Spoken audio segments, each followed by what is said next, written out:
अलिबाग जवळच्या समुद्रामध्ये JSW कंपनीचे बार्ज खराब झालंय आणि हवामानामुळे ते भरकटलं होतं। रात्री अंधार आणि खराब हवामानामुळे मदत आणि बचाव कार्य पूर्ण करता आलं नव्हतं।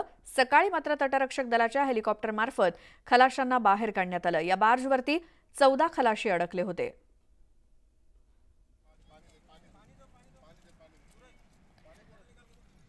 अलिबाग जवळच्या समुद्रामध्ये एक जहाज भरकटलं होतं। काय नेमकी स्थिती होती, अधिक माहितीसाठी जाऊयात। आमचे प्रतिनिधी प्रमोद पाटील आहेत आपल्या सोबत। प्रमोद, काय माहिती आहे?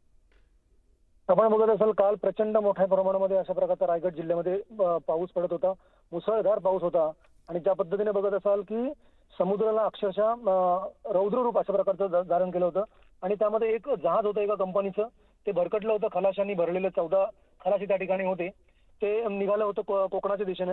मात्र अलिबागच्या समुद्र किनाऱ्यावर कुलाबा किल्ला आहे, त्या मागील बाजूमध्ये ते भरकटल्याने, बंद पडल्याने तिथे ते अडकलं होतं आणि तेव्हापासून ते रेस्क्यू करण्याचं काम सुरू होतं। मात्र प्रचंड मोठ्या प्रमाणामध्ये पाऊस असल्यामुळे रेस्क्यू टीमला ते यश आलं नाही। मात्र आज सकाळी त्यावर जाऊन तटरक्षक दलाच्या जवानांनी हेलिकॉप्टरच्या सहाय्याने 14 खलाशांना आता बाहेर काढण्याचं काम सुरू आहे, आता एक सुरू आहे। आणि त्यामुळे आता हे 14 जणांचे जीव, प्राण हे आहेत वाचलेले आहेत। मात्र जहाज अजूनही त्या ठिकाणी पडून आहे, ते किनाऱ्यावर आणण्याचंही काम या ठिकाणी आता सुरू आहे। मात्र हे तटरक्षक दलाला आलेले यश म्हणता येईल।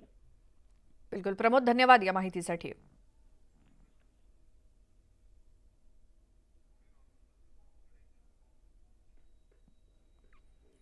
आणखी एक अशीच बातमी बघूया। जोरदार पाऊस आणि चिंब वातावरण आणि चिखलमय मैदान अशा पूरक वातावरणात सांगलीच्या शिराळा तालुक्यातील कणदूर येथील श्री दत्त विद्यालयानं विद्यार्थ्यांना वेगळा अनुभव म्हणून शाळेच्या आवारात चिखल महोत्सवाचं आयोजन केलं आणि या महोत्सवात विद्यार्थ्यांनी विविध देशी खेळ खेळत मनमुराद आनंद लुटला।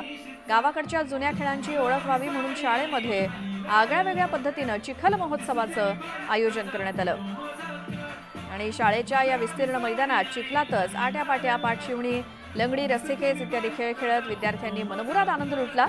चिखल आणि पावसाच्या सरीत चिंब भिजत मुलांनी जल्लोष केला।